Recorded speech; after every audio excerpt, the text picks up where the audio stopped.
Frères et sœurs en Christ, que Dieu vous bénisse puissamment au nom de Jésus-Christ. Exhortons-nous, frères et sœurs, par la parole de Dieu.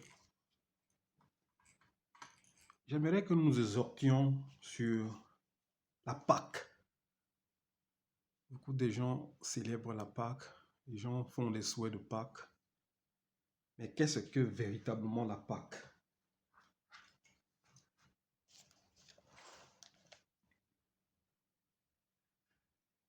Qu'est-ce que la vraie Pâque? Quand nous voyons la Bible, quand nous lisons les Écritures, nous voyons, la Bible nous parle de la Pâque juive, qui était la sortie d'Israël en captivité en Égypte. Ça, c'est la Pâque juive.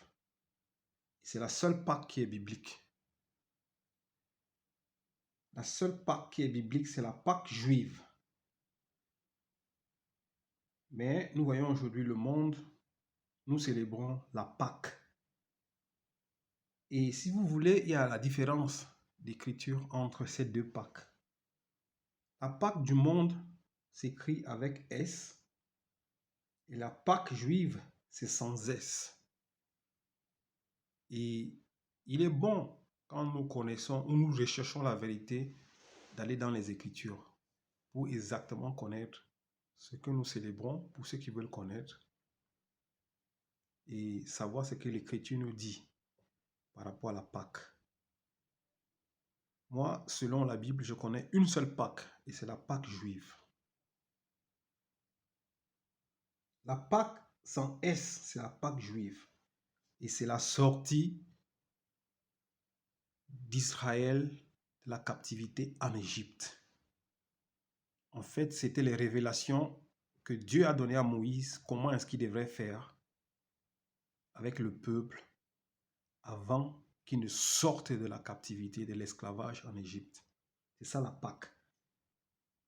Mais quand nous allons en profondeur dans les Écritures et selon les révélations que Dieu nous donne, nous comprenons que la Pâque elle-même, en vérité, la Pâque, c'est Jésus-Christ. Nous allons voir ça quand nous allons commencer à décortiquer avec la petite sagesse que Dieu va nous donner les Écritures. La vraie Pâque elle-même, c'est Jésus-Christ, la Pâque. La vraie Pâque, c'est Jésus-Christ. Mais Israël a célébré la Pâque parce que Jésus-Christ n'était pas encore là. Ils l'ont célébré de cette manière parce qu'il fallait qu'ils sortent de la captivité. Il fallait un sacrifice, puisque le véritable sacrifice n'étant pas encore fait. Donc la vraie Pâque, c'est la Pâque juive. Est-ce qu'il faudrait donc la célébrer? Non, je ne pense pas qu'il faut la célébrer. Parce que nous, les chrétiens de l'autre côté, qui sont chrétiens aujourd'hui par la foi, qui avons été greffés dans l'arbre de vie, nous n'appartenons plus pas à cet arbre de vie. Mais c'est par la foi que Dieu nous a greffés dans l'arbre de vie. Cette loi-ci était pour les Israélites. C'était pour eux. Ils devaient célébrer ça en perpétuité puisque le sacrifice, le véritable, n'était pas fait. Christ n'était pas encore là. Donc après leur sortie, ils devaient vivre, continuer à célébrer cette sortie de cette manière. C'était une façon de dire merci à Dieu pour le sacrifice qu'il avait donné. Mais pour nous, les chrétiens de l'autre côté, nous qui avions cru par la foi, et aujourd'hui nous sommes sauvés par la foi et nous sommes greffés dans l'arbre de la vie, par la grâce de Dieu, nous ne la célébrons pas cette Pâque. Nous ne la célébrons pas. Nous ne célébrons pas cette Pâque-ci. Parce que Jésus-Christ est la fin de la loi. Christ est venu parfaire toutes choses. Il est venu arrêter la loi. Il est venu donner un sens à la loi.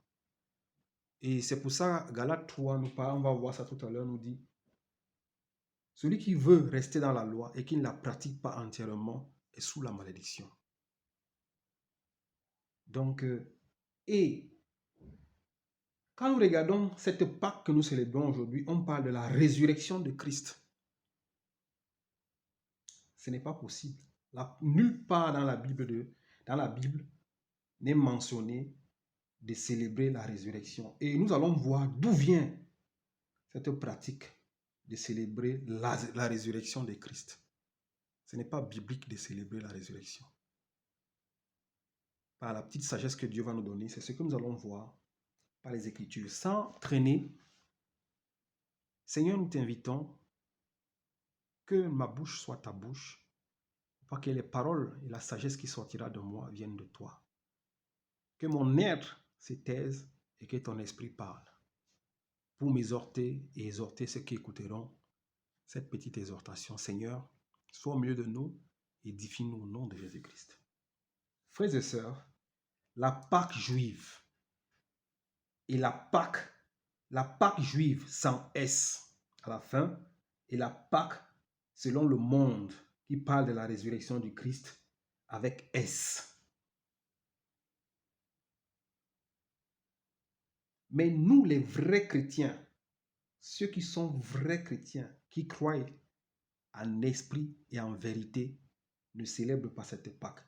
Parce que nous savions déjà que la Pâque, en vérité, c'est Jésus-Christ. Si tu veux célébrer la Pâque, selon un vrai chrétien, tu dois seulement te souvenir du sacrifice que Christ a fait sur la croix. En te souvenant seulement de ce sacrifice qu'il a fait, cela t'amène à mettre ta vie en ordre. Tu n'as pas besoin de célébrer. Parce que si tu regardes le sacrifice qu'il a fait, selon ce que nous allons voir maintenant, tu vas mettre ta vie en ordre étant un vrai chrétien. Que Dieu soit loué et qu'il nous donne la sagesse. Nous allons tout simplement lire l'Écriture et nous allons voir la comparaison de Exode 12 à ce que le Nouveau Testament qui nous a été donné, à nous qui sommes dans la grâce, nous dit. Nous allons voir ce que les Juifs qui célébraient la Pâque dans l'Ancien Testament, à l'Exode, ce que leur avait été demandé. Et nous allons voir que Dieu nous transmet ces mêmes ordres dans le Nouveau Testament d'une manière limpide, afin que nous puissions comprendre pourquoi est-ce que cet acte était posé à Exode 12 pour sortir les Juifs, Israël, de l'esclavage. Exode 12. Nous allons lire et nous allons analyser des versets pour ceux qui sont sous la grâce de Dieu aujourd'hui. Ceux qui vivent l'année de grâce que nous avons reçue par Jésus-Christ. Exode 12, verset 1 nous dit, ça c'était quand Israël voulait sortir en captivité de l'Égypte. L'Éternel dit, Exode 12, verset 1 dit, l'Éternel dit à Moïse et à Aaron en Égypte, ce mois-ci sera pour vous le premier des mois. Vous le considérez comme le premier des mois de l'année. Transmettez ces instructions à toute l'assemblée d'Israël. Le 10e jour de ce mois, on prendra un agneau pour chaque famille, un agneau pour chaque maison. Si la maison est trop peu nombreuse pour un agneau, on la partagera avec le plus proche voisin en fonction du nombre de personnes. Vous estimerez le nombre de personnes pour l'agneau d'après la part que chacun peut manger. Au 5, il dit, ça sera un agneau sans défaut, mâle, âgé d'1 an. Vous pourrez prendre un agneau ou un chevreau. Frères et sœurs, commençons à analyser l'agneau qu'on demandait à chaque famille d'avoir et qui devait manger. Au 5, on dit ici que ça sera un agneau sans défaut, sans mâle, âgé d'1 an. nous allons voir pourquoi nous disons que la vraie Pâque, c'est Jésus-Christ. L'agneau ici, c'était un symbole. L'agneau ici symbolisait Jésus-Christ. C'est parce que le Christ n'était pas encore là. Mais il fallait une offrande. Une offrande. Il fallait donner quelque chose à Dieu. Il fallait offrir un holocauste. Il fallait un sacrifice pour que les Israélites sortent de l'Égypte. Si on ne faisait pas ce sacrifice, Israël ne pouvait pas sortir. Et nous allons voir pourquoi il fallait faire ce sacrifice. Parce que Dieu devrait frapper les Égyptiens cette nuit-là. Alors il fallait ce sacrifice. Il fallait verser le sang de l'agneau. Alors cet agneau ici représente qui? Aujourd'hui, pour nous qui sommes dans le Nouveau Testament, dans la loi, nous qui sommes dans la grâce, l'agneau représente quoi? Qu'est-ce que le Nouveau Testament nous dit? Écoutons ce que le Nouveau Testament nous dit. On peut commencer à lire 1 Pierre. Allons dans le livre de 1 Pierre, dans le Nouveau Testament, pour que le Nouveau Testament nous dise c'est quoi l'agneau?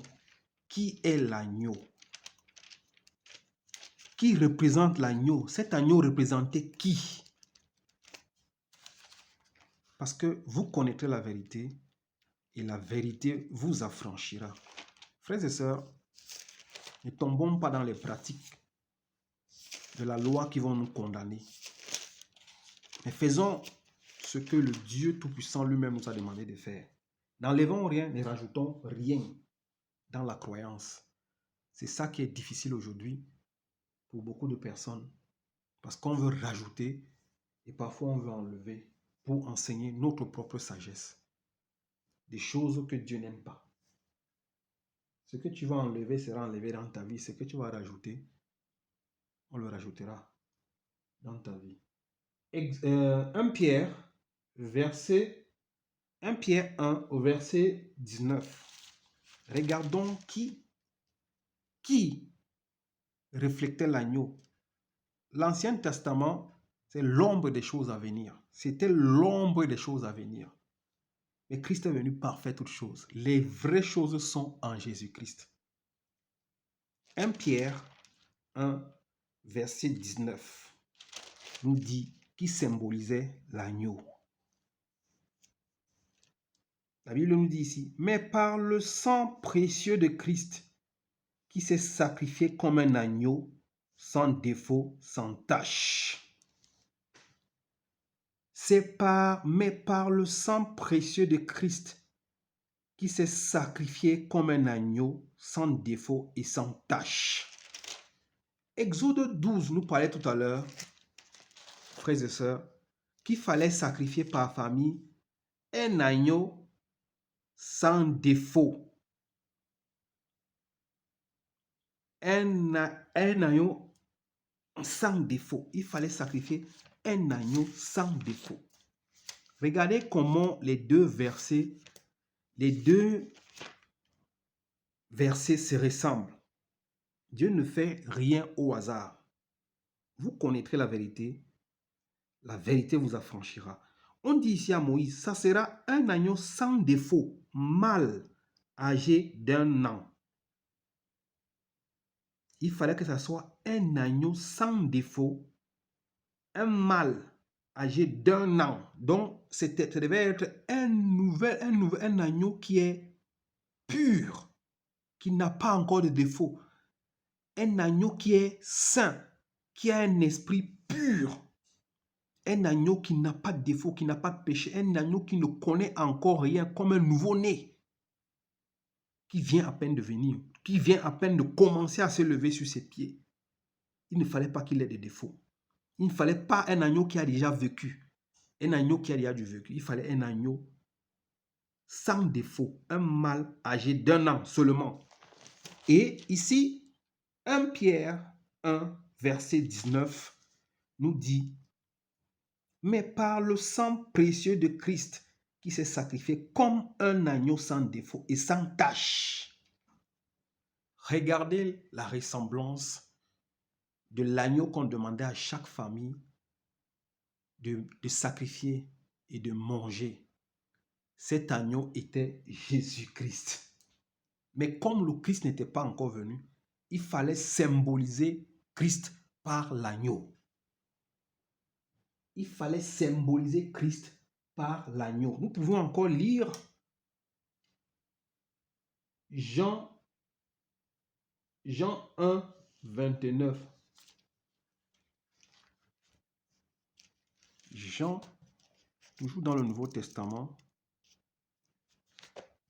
Frères et sœurs, que Dieu soit loué. Nous voulons juste apporter de la clairvoyance sur la fête de la Pâque. Parce que quand nous disons à certaines personnes, nous ne fêtons pas la Pâque, d'autres personnes sont choquées. Ils se demandent, mais comment est-ce que un chrétien peut dire qu'il ne fête pas la Pâque? Oui, nous ne fêtons pas pour fêter. Il y a une seule chose que le Seigneur Jésus-Christ nous a demandé de célébrer, c'est en partageant, en se souvenant comment est-ce que il a mangé la dernière Pâque. Il a célébré la dernière Pâque, il a mangé le dernier repas. Il a partagé le pain. Il a rompu le pain, il a partagé la coupe de vin avec ses disciples. Il a dit, vous ferez ceci en mémoire de moi. La Sainte Seine. Il n'y a que ça, par ça, que nous nous rappelons de Christ. Mais les autres célébrations des vrais chrétiens qui cherchent le Seigneur en vérité et en esprit ne les célèbrent pas. Regardons encore un autre verset qui symbolise que cet agneau de Exode 12 était Jésus-Christ. Jean 1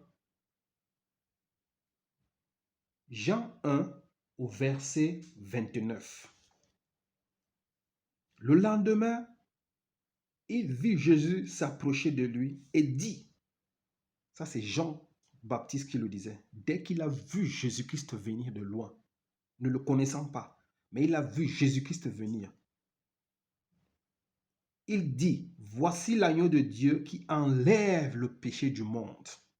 L'agneau que les Israélites devaient manger avant de sortir d'Égypte symbolisait Jésus-Christ.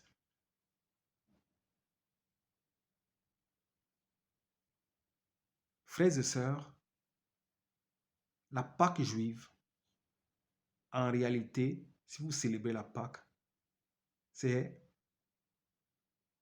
le sacrifice de Christ et non la résurrection de Christ. Voilà, je voulais démontrer ici par quelques écritures que l'agneau qui avait été immolé à Exode 12, que les Israélites devaient manger, était symbolisé Jésus-Christ. Allons dans 1 Corinthiens 5 pour que Paul nous dise qui est la Pâque. Qu'est-ce que la Pâque? Pour nous qui sommes des vrais chrétiens, qui cherchent la vérité en esprit. 1 Corinthiens 5, verset 7. Qui est la Pâque? Qu'est-ce que la Pâque? Nous avions vu que l'agneau qui devait être immolé et mangé à Exode, c'est Jésus-Christ.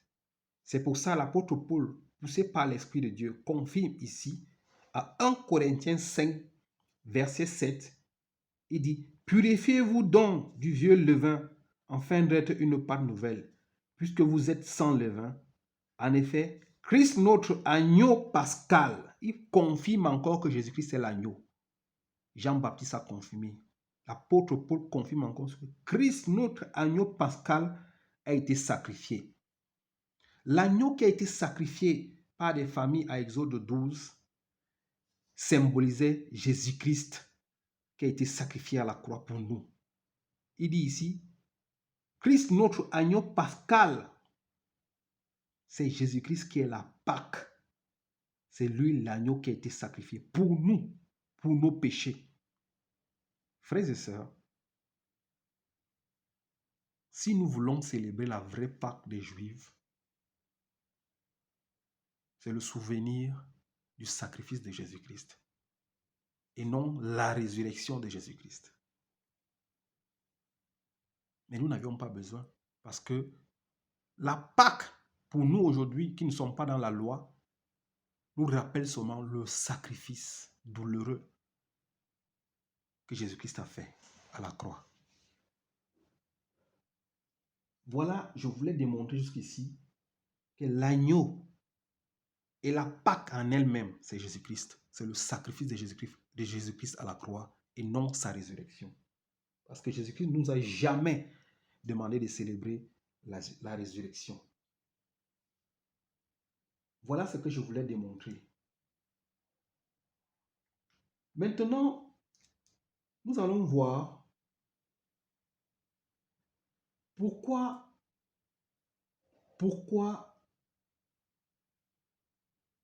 aujourd'hui il y a cette pratique de célébrer la Pâque, la résurrection.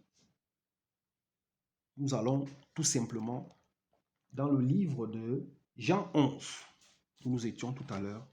Pourquoi on parle aujourd'hui de célébrer la résurrection du Christ? Christ ne nous a jamais demandé de célébrer sa résurrection. Jamais. Christ, jamais. Mais regardons là où ça vient, cette célébration.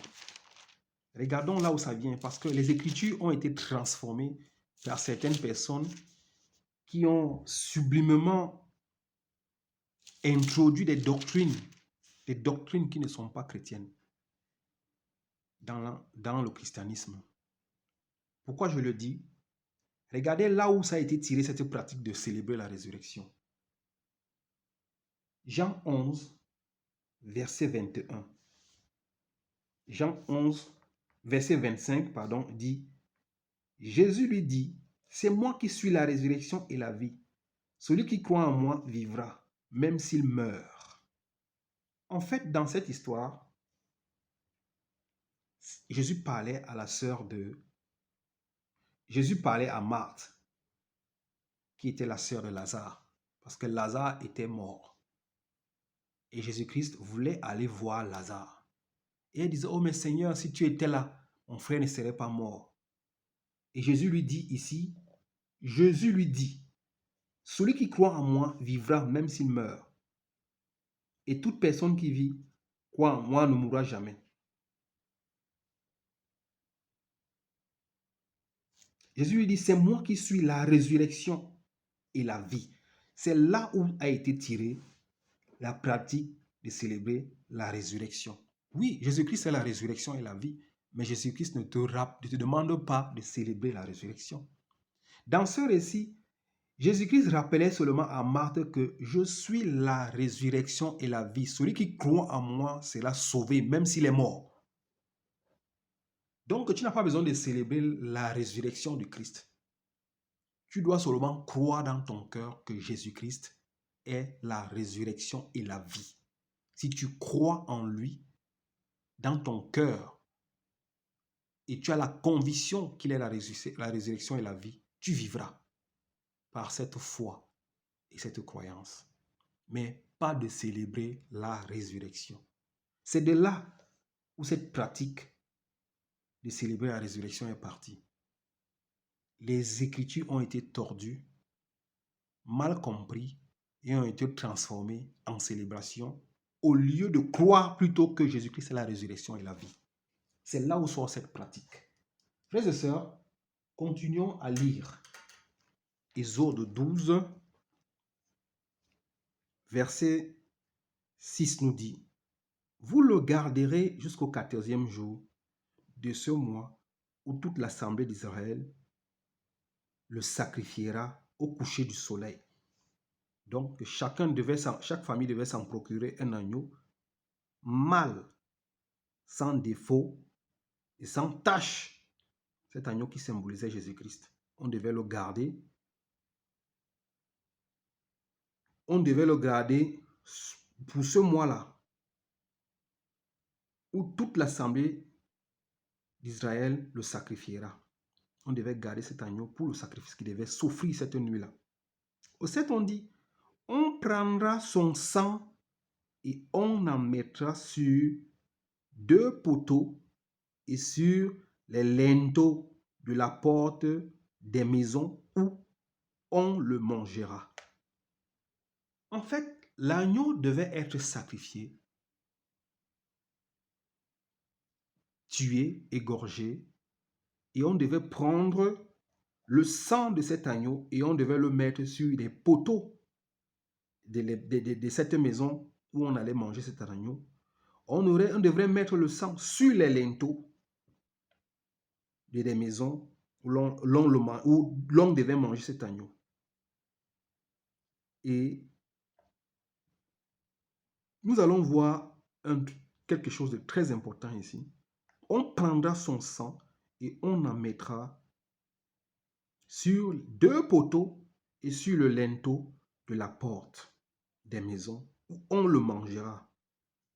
Pourquoi ici l'Éternel dit qu'on doit prendre le sang de l'agneau qu'on devait sacrifier et le mettre sur des poteaux et sur les linteaux des portes? C'est quoi ce sang? Ce sang symbolisait quoi? Ce sang symbolisait le sang de Jésus-Christ.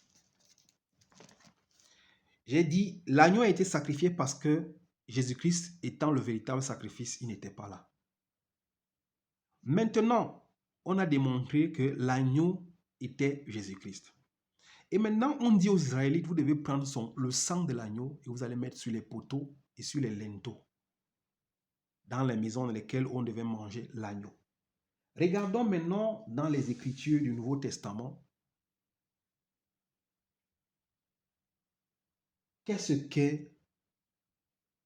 qui symbolisait ce sang qui devait être mis sur les poteaux et sur les linteaux? Allons dans le livre de 1 Jean, frères et sœurs. 1 Jean.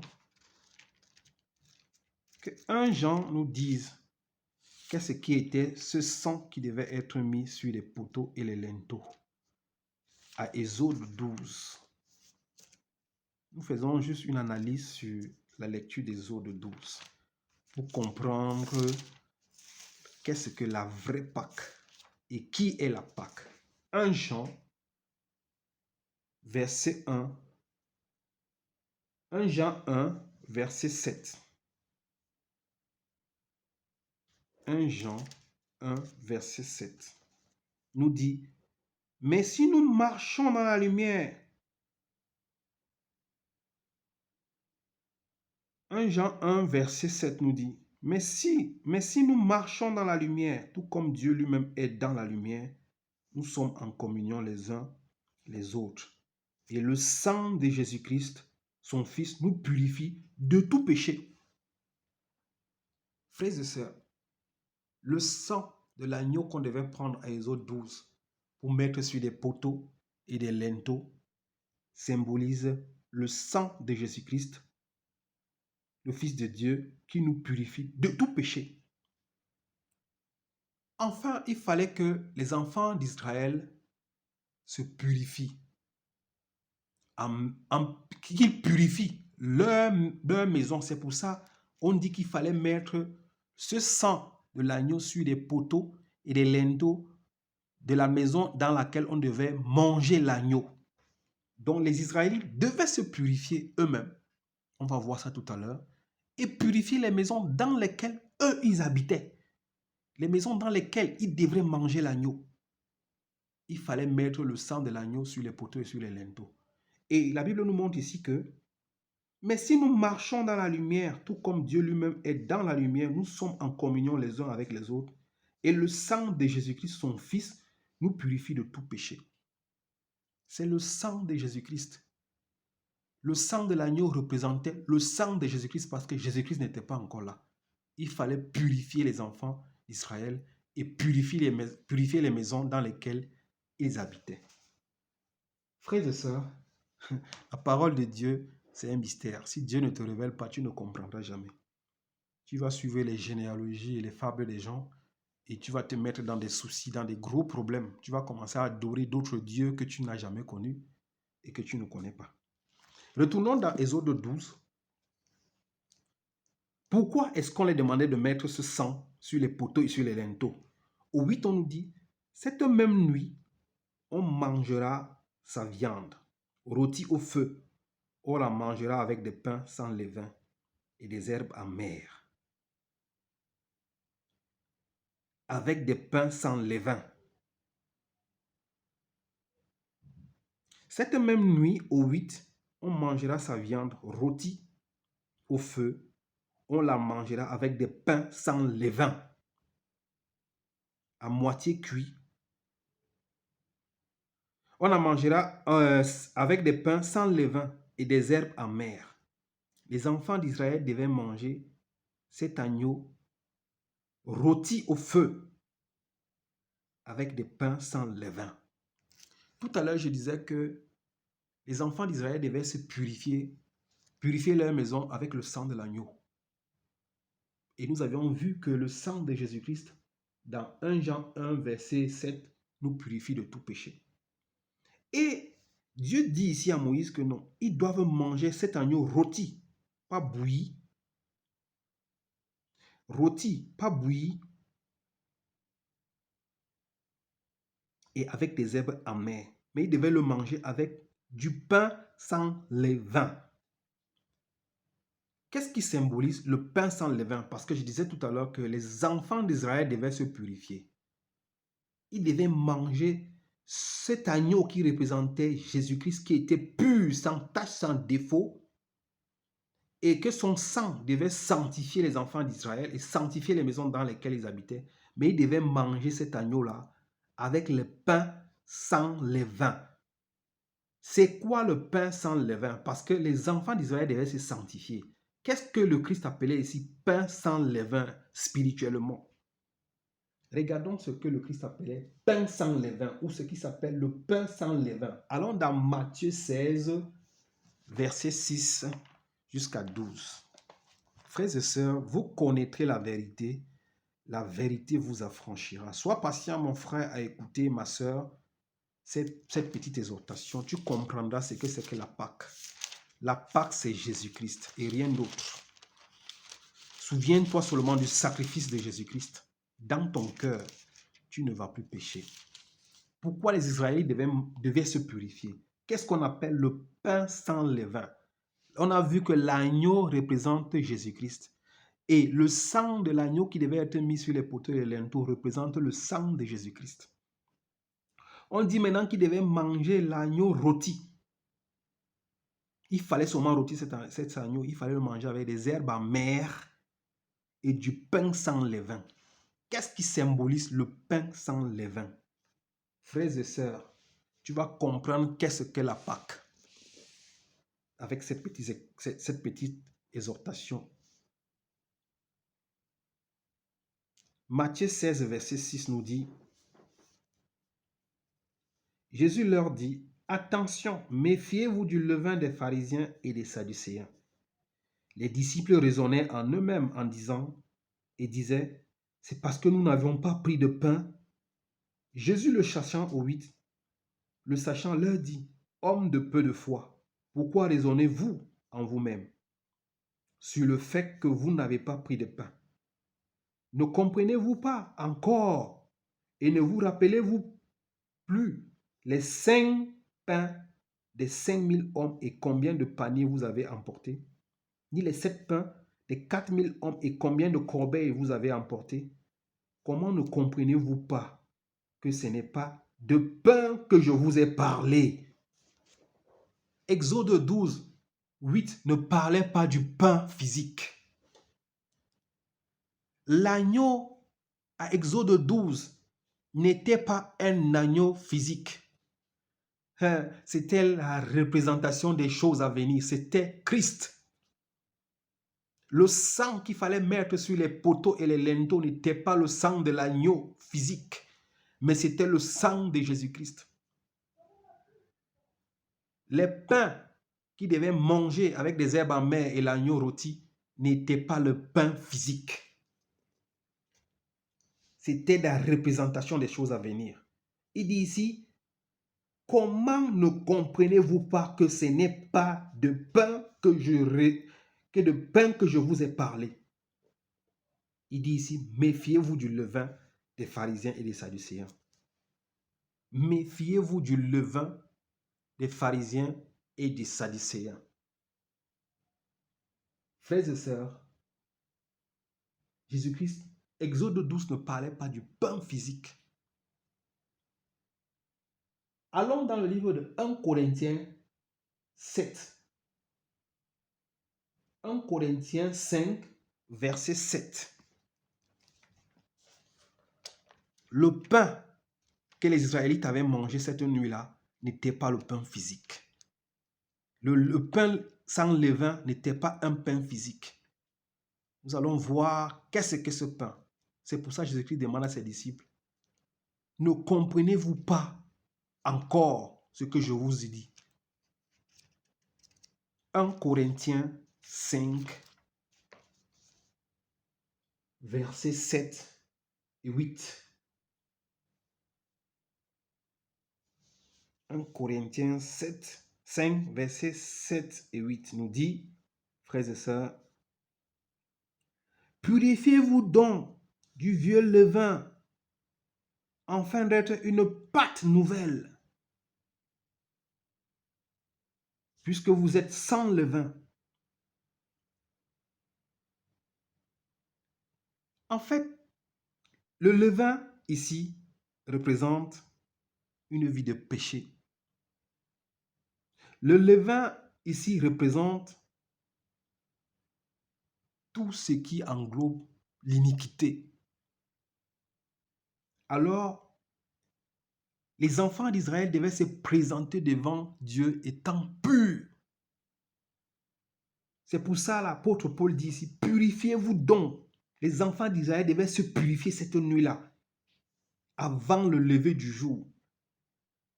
En mangeant cet agneau qui était le corps du Christ, en mettant ce sang qui était le sang du Christ, les enfants d'Israël devaient se purifier. Ils devaient se purifier du vieux levain. Ils devaient enlever les iniquités, le péché qui était en eux. C'est pour ça le pain qu'ils devaient manger devait représenter, ça devait représenter le pain qui est le pain de vie qui est Jésus-Christ. Avant de manger ce pain sans levain qui est le corps du Christ, les enfants d'Israël devaient se purifier. C'est pour ça il dit ici, purifiez-vous donc du vieux levain, afin d'être une pâte nouvelle. Parce que Dieu voulait que les enfants d'Israël soient une pâte nouvelle, qu'ils soient un pain qui ressemble à Christ. Parce que Jésus-Christ est le véritable pain qui nous vient du ciel. Ce pain, c'est sa parole. C'est cette parole que nous sommes en train de lire. Alors, ils devaient ressembler à une pâte qui est pure, qui est sans levain. Une pâte qui ressemble à la pâte avec laquelle on fait le pain de vie qui est Jésus-Christ. C'est pour ça qu'ils devaient manger un pain sans levain. En fait, eux, ils devaient se sanctifier. Ils devaient enlever en eux le péché. Ils devaient enlever en eux l'iniquité. Ils devaient se sanctifier et se purifier avec le sang de Jésus-Christ et avoir en eux cette parole qui les dérive. C'est pour ça qu'il dit ici, en effet, Christ notre agneau pascal a été sacrifié pour nous. Il dit aussi au 8, célébrons donc la fête, non avec du vieux levain. Le vieux levain ici, c'est le péché, c'est l'iniquité. C'est ce que nous allons voir tout de suite. Célébrons donc la fête, non avec du vieux levain, du levain du mal et de la méchanceté, mais avec des pains sans levain, de la pureté et de la vérité. Vous connaîtrez la vérité vous affranchira. Voilà ce qui représentait le pain avec lequel les Israélites à Exode 12 devaient manger l'agneau qui représentait Jésus-Christ. Je relis ce verset, il dit, célébrons donc la fête, non avec du vieux levain, le levain du mal et de la méchanceté, mais avec les pains sans levain, de la pureté, de la vérité. Frères et sœurs, c'est ça, les pains sans levain. Dieu veut que nous devenions des pains sans levain.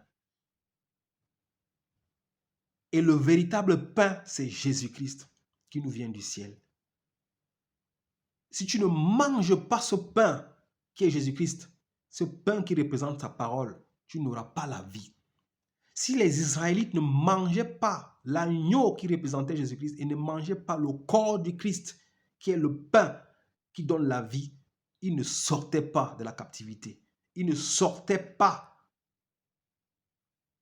des griffes des Égyptiens. Ça, c'est la parole de Dieu qui libère. Rentrons dans Exode 12, au verset 11. La Bible nous dit,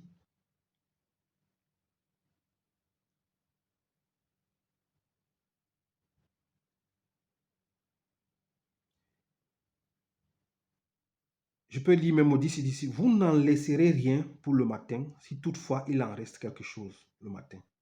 Vous le brûlerez. Donc les enfants d'Israël devaient manger jusqu'à finir. Si quelque chose restait, ils devaient le brûler. Parce que c'était un sacrifice qu'on offrait à Dieu. Un sacrifice de bonne odeur. Il fallait que l'odeur là monte vers Dieu. Étant sacrifié, ils devaient manger le corps du Christ. Afin qu'ils aient la vie. Afin qu'ils aient la résurrection. Afin qu'ils aient la liberté. Afin que les chaînes tombent. C'est pour ça qu'il dit ici, il fallait manger tout.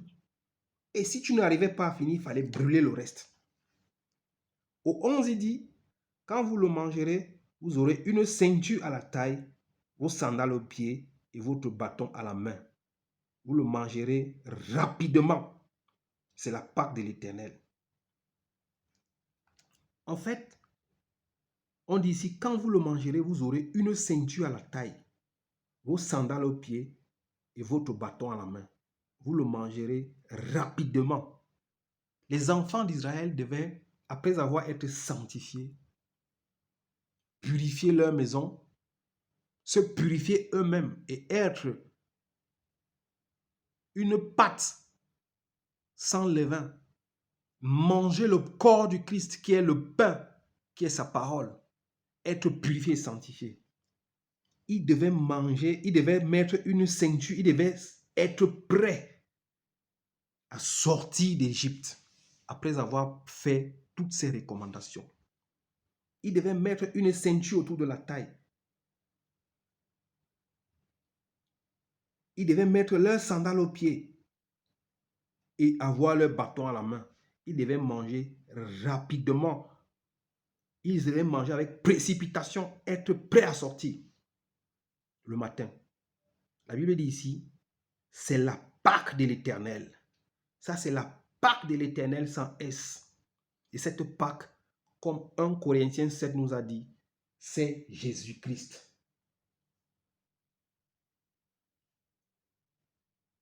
C'est la Pâque. La Bible dit ici, vous devez manger rapidement. C'est la Pâque de l'Éternel. C'est pour ça, 1 Corinthiens 7, 1 Corinthiens 5, verset 7 nous dit, purifiez-vous donc du vieux levain, afin d'être une pâte nouvelle, puisque vous êtes sans levain. En effet, Christ, notre agneau pascal, dans une autre version, on dit, Christ, notre Pâque, a été sacrifié pour nous et pour vous. C'est ça qui est la vérité, frères et sœurs. C'est ça qu'on appelle la Pâque. Ce n'est pas les œufs, ce n'est pas les lapins, ce n'est pas les chocolats, ce n'est pas ceci, ce n'est pas la recherche des œufs. Ça n'a rien à voir avec la Pâque. Ça n'a rien à voir avec la résurrection. Ça, c'est la vraie Pâque. C'était le sacrifice qu'il fallait donner à Dieu, l'offrande qu'il fallait donner à Dieu pour qu'Israël sorte de l'Égypte. Retournons dans Exode 12, verset 14. Je peux continuer à lire. Ouais, je peux continuer à continuer. Cette nuit-là, je parcourrai l'Égypte et je tuerai tous les premiers-nés du pays, hommes ou animaux. Je mettrai ainsi à exécution mes jugements contre tous les dieux d'Égypte. Je suis l'Éternel. Pour vous, en revanche, le sang servira de signe sur les maisons où vous vous trouverez. Je verrai le sang et je passerai par-dessus. Par-dessus vous. Il n'y aura pas de fléau qui vous détruise quand je frapperai l'Égypte. Le sang que les Égyptiens avaient mis sur les linteaux et sur les portes symbolisait le sang de Jésus-Christ, le sang de l'agneau de Dieu qui nous délivre de tout péché. Voilà une révélation ici, c'est pour ça, frères et sœurs, dans certaines églises, il y a des pratiques avec des huiles d'onction, il y a des pratiques avec des eaux bénites. Il y a des pratiques avec des chaînettes, des amulettes. Il y a des pratiques avec des images des hommes de Dieu, les images du Christ, qui, souvent on dit, quand tu as ces huiles d'onction, ces eaux bénites, elles peuvent te protéger.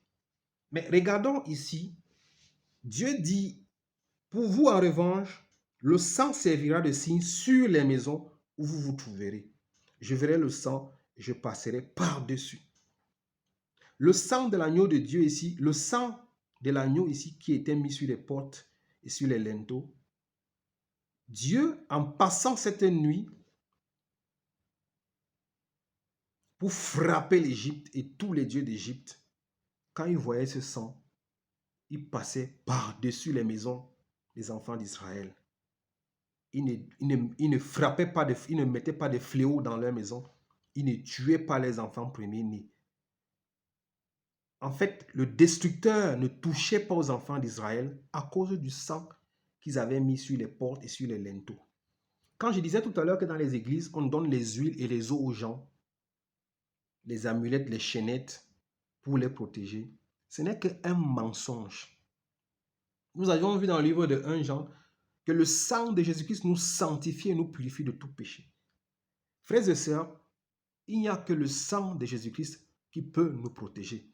Quand le destructeur s'approche de nos maisons, si nous sommes des vrais chrétiens qui avons foi en Christ, qui le craignons, le sang de Jésus-Christ spirituel est autour de nos maisons. Et quand le destructeur vient dans la nuit ou vous attaque, quand il voit le sang de Jésus-Christ, il ne peut pas y entrer. Ici, il comprend que ici, l'armée de l'Éternel est autour de cette maison et il n'y entre pas. Donc, au lieu de aller acheter les eaux bénites, les huiles d'onction, les amulettes, les chaînettes, les photos des pasteurs et des prophètes, cherche plutôt à te purifier, cherche à te sanctifier, à te rapprocher de Dieu. Et le sang de Jésus-Christ, qui n'est pas un sang physique, te couvrira et t'accordera la protection. Quand le destructeur s'approchera de toi, il ne pourra pas s'approcher parce qu'il verra le sang du Christ tout autour de ta maison et autour de toi et de ta famille. Voilà comment les vrais enfants de Dieu se protègent. Voilà, c'est pour ça il dit, Dieu le dit ici, que au 12, il dit, cette nuit-là, je parcourrai l'Égypte et je tuerai tous les premiers-nés du pays, hommes ou animaux. Je mettrai ainsi en exécution mes jugements contre tout Dieu de l'Égypte. Je suis l'Éternel. Pour vous, en revanche, le sang servira de signe sur les maisons où vous vous trouverez. Et je verrai le sang et je passerai par-dessus. Les enfants d'Israël avaient seulement le sang de l'agneau qui symbolisait Christ qu'ils avaient mis sur les poteaux et sur les linteaux. Et ce sang les couvrait et les protégeait. Mais nous avions le sang de Jésus-Christ qui crie plus que le sang d'Abel. Le sang de Jésus-Christ qui nous sanctifie de tout péché. Le sang de Jésus-Christ qui nous sauve. Et ce sang, c'est pour les vrais enfants qui cherchent Jésus-Christ en vérité, en esprit. Tu n'as pas besoin d'un sang physique. Mais c'est par la grandeur et la profondeur de ta foi que le sang de Jésus-Christ te couvre et te protège. Voilà une révélation que les vrais enfants, les vrais chrétiens, n'ont pas besoin des huiles d'onction, des eaux bénites, des amulettes, des chaînettes. Ils ont tout simplement d'être agréables, purs, saints au devant de Dieu, et ils ont la couverture. Les fléaux, les maladies, les démons, les esprits impurs ne pourront pas te toucher. Si tu as mangé le pain du Christ qui est sa parole, tu la mets en pratique. Le sang de Jésus-Christ te sanctifie, te purifie et te protège. C'était une révélation. Au 14, vous rappellerez le souvenir de ce jour en le célébrant par une fête à l'honneur de l'Éternel. Cette célébration sera une prescription perpétuelle pour vous au fil des générations. Les enfants d'Israël devaient se rappeler de ce jour-là en le célébrant par une fête en l'honneur de l'Éternel. Cette célébration sera une prescription perpétuelle pour vous au fil des générations. Donc, de génération en génération, les enfants d'Israël devaient célébrer cela. leur sortie en Égypte, en se rappelant de cette nuit où ils ont mangé l'agneau, où Dieu a frappé l'Égypte. Excusez-moi. Et ils sont sortis de l'Égypte. Mais ce sacrifice symbolisait le Christ. Mais eux, ils devaient se rappeler cela parce que c'était un sacrifice, une offrande qu'ils avaient donnée à Dieu. Puisque le vrai sacrifice n'était pas encore donné. Le vrai sacrifice n'était pas encore fait. Et à chaque fois, ils tombaient dans le péché, dans l'iniquité. C'est pour ça, Hébreux 10 va nous montrer ce même sacrifice qui a été fait une fois pour toutes et à jamais qu'on ne fait plus et on ne fera plus jamais. Les enfants d'Israël devaient se rappeler de ça à perpétuité, de génération en génération, parce que le véritable sacrifice n'était pas encore là. Hébreux 10, verset 2 nous dit, Hébreux 10, verset 2 nous dit, sinon, n'aurait-on pas cessé de les offrir? Bon, je peux lire même au 1. Ce sacrifice a été donné parce que le Christ n'était pas encore venu. Et le sacrifice du Christ à la croix n'était pas encore fait. Alors il fallait un sacrifice. Alors Dieu a trouvé que non. S'il faut à chaque fois que je délivre mes enfants ou mon peuple Israël et qu'il fasse un sacrifice, cela va toujours les pousser à pécher. Cela va toujours les pousser à pécher. C'est pour ça que Dieu a trouvé bon d'envoyer son Fils, afin que les Israélites, et nous qui croyons aujourd'hui par la foi, nous voyons la difficulté à laquelle le Christ est passé, la douleur qu'il a subie, les mal, les insultes qu'il a portées, nos fardeaux qu'il a portés, afin que nous puissions avoir peur de pécher. Parce qu'avant, il fallait juste donner un animal. Et ça suffisait. Tu achetais un pigeon, un agneau, une chèvre, tu donnais le sacrifice et tu demandais pardon à Dieu. Et c'était fini. Mais Dieu a dit que non, mais si je laisse comme ça, ils vont pécher tout le temps, puisqu'ils peuvent acheter une chèvre, ils peuvent acheter un agneau, et ils vont tout le temps venir demander d'offrir des sacrifices. Mais Dieu a dit non, il faut que le sacrifice soit donné une fois. Et qu'ils voient que non, le sacrifice est quelque chose de très dur à supporter. Mourir sur une croix, quand je vois les gens faire le signe de croix, c'est terrible. De prendre un signe de croix comme un symbole. La mort sur la croix, c'est une malédiction, selon la loi romaine.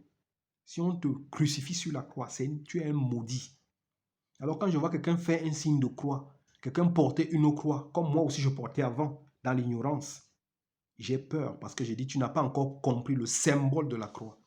La mort sur une croix, c'était une honte. En fait, selon les mondes, on voulait humilier Jésus-Christ. Puisque nous voyons que sur la croix, il était avec des brigands, des bandits. On voulait l'humilier, on voulait l'appeler fils de maudit. On voulait lui dire, regarde ce maudit-là. Le voilà sur la croix. La croix n'est pas un symbole qu'un enfant qui craint Dieu doit aimer ou il doit faire en faisant des signes de croix. Tu symbolises, c'est un symbole de malédiction. Nous allons le voir tout à l'heure dans Galates.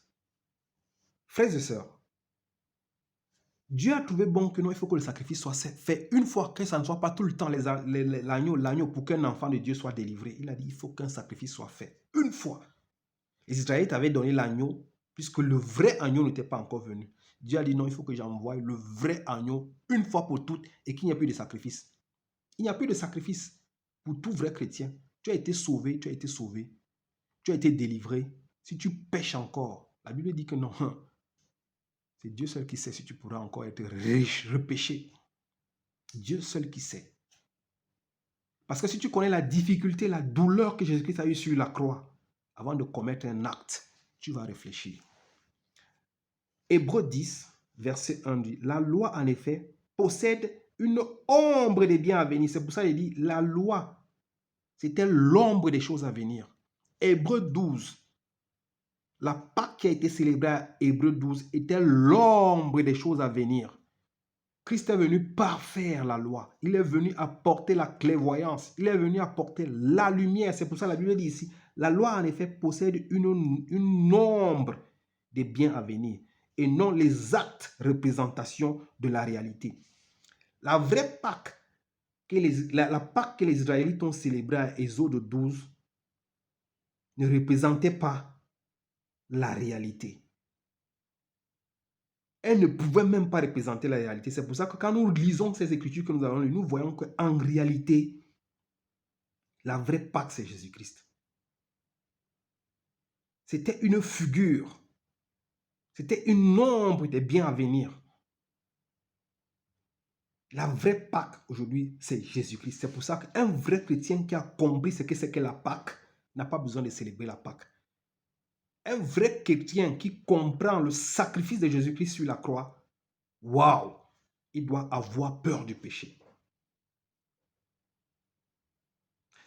La foi, en effet, possède une ombre des biens à venir et non les actes de représentation de la réalité. Elle ne peut jamais, par l'offrande annuelle et toujours répéter des mêmes sacrifices. C'était des mêmes sacrifices répétés à chaque fois, à chaque fois. Et on dit ici que conduire à la perfection, s'il fallait faire des sacrifices à chaque fois pour demander pardon pour être sauvé, ça ne pouvait pas apporter la perfection. Ceux qui y participent, ça ne pouvait pas apporter la perfection. Alors Dieu a trouvé bon que si je laisse à chaque fois qu'on donne un agneau, un chevreau, un ceci, cela, on n'arrivera pas à la perfection. Comme Dieu, c'est un Dieu de perfection. Il a dit non. Il dit, sinon, n'aurait-on pas cessé de les offrir?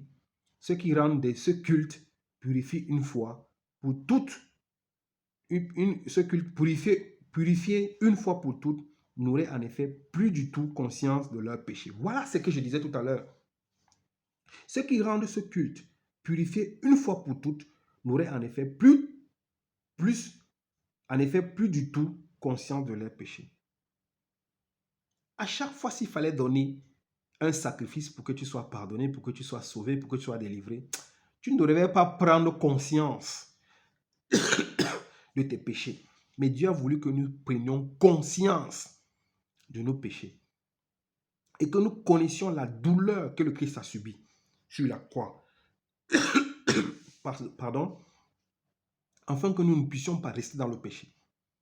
Autrement dit, mais en réalité, le souvenir des péchés est rappelé chaque année par ces sacrifices, car il est impossible que le sang des taureaux, des boucs enlève le péché. C'est pourquoi, entrant dans le monde, Christ dit, tu n'as voulu ni sacrifice ni offrande, mais tu m'as formé un corps. Tu n'as accepté ni holocauste, ni sacrifice pour le péché. Alors j'ai dit, me voici, je viens. Dans le rouleau du livre, il est écrit à mon sujet, pour faire, ô Dieu, ta volonté. Le véritable sacrifice n'était pas encore là.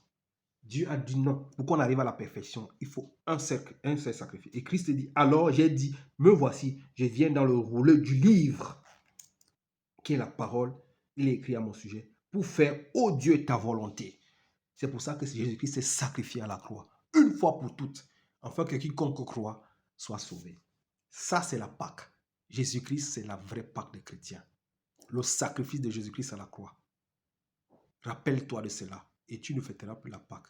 À chaque fois où tu vas te rappeler du sacrifice de Jésus-Christ à la croix, tu vas avoir peur de péché.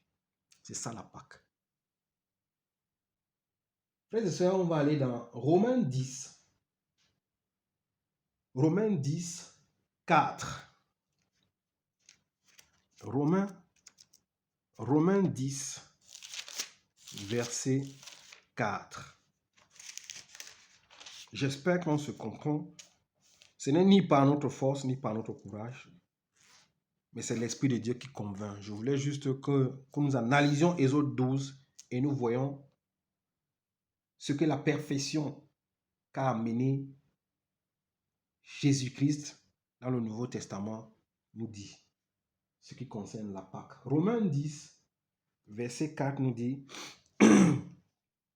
car Christ est la fin de la loi pour que tous ceux qui croient reçoivent la justice. Mon frère, toi qui continues à célébrer la Pâque, ça veut dire que tu n'as pas compris cette écriture. Tu veux rester dans la loi, alors que nous sommes sous la grâce. Toi, tu veux rester encore dans les sacrifices, alors que Christ s'est déjà sacrifié une fois pour toutes. Il a amené la perfection. Mais toi, tu veux rester encore dans la loi, dans les ordres. Tu ne veux pas sortir du désert. Christ est la fin de toute loi, pour que tous ceux qui croient reçoivent la justice. Si tu veux la justice, sors de la loi. Oublie les célébrations de ces fêtes. Résurrection, montée du ciel, ceci, cela, ça n'a pas de sens. Si tu veux être justifié, Jésus-Christ est la fin de la loi. Pour ceux qui croient, qui reçoivent la justice. Jésus-Christ a apporté la perfection. Nous, on n'est plus dans la loi. Si toi, tu veux rester dans la loi, tu restes dans la loi. Mais nous, on n'appartient plus à la loi. On est sous la grâce de Dieu jusqu'à la venue, jusqu'à la résurrection. Nous allons finir ce message dans le livre de Galates. Merci pour votre attention. Que Dieu vous bénisse. Galates 3, frères et sœurs, sors de la loi. Sors de la loi. Si tu restes dans la loi, tu es sous la malédiction. Galates 3, 10. Galates 3, 10 nous dit, frères et sœurs, Galates 3, verset 10 nous dit, en effet, tous ceux qui dépendent des œuvres de la loi sont sous la malédiction. Car il est écrit, maudit soit tout homme qui ne reste pas fidèle à tout ce qui est écrit dans le livre de la loi, pour le mettre en pratique. Si tu veux pratiquer la loi, comme la Pâque, qui était une loi pour les Israélites, une façon pour eux de se souvenir comment Dieu les a sauvés,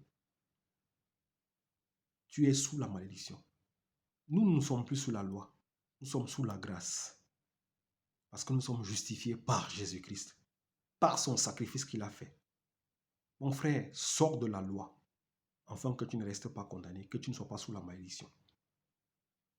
Que Dieu te bénisse, qui te donne la sagesse de comprendre que la Pâque était pour ceux qui étaient sous la loi.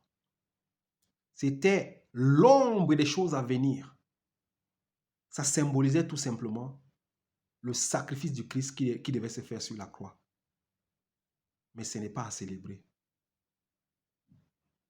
Un vrai chrétien qui est justifié par Jésus-Christ, qui est libéré, ne célèbre pas cela. Mais cela te titille seulement à chaque fois où tu veux pécher. Quand tu penses au sacrifice qui a été fait, tu vas avoir peur de pécher. Que Dieu te donne la sagesse de comprendre et qu'il nous délivre des levains des pharisiens.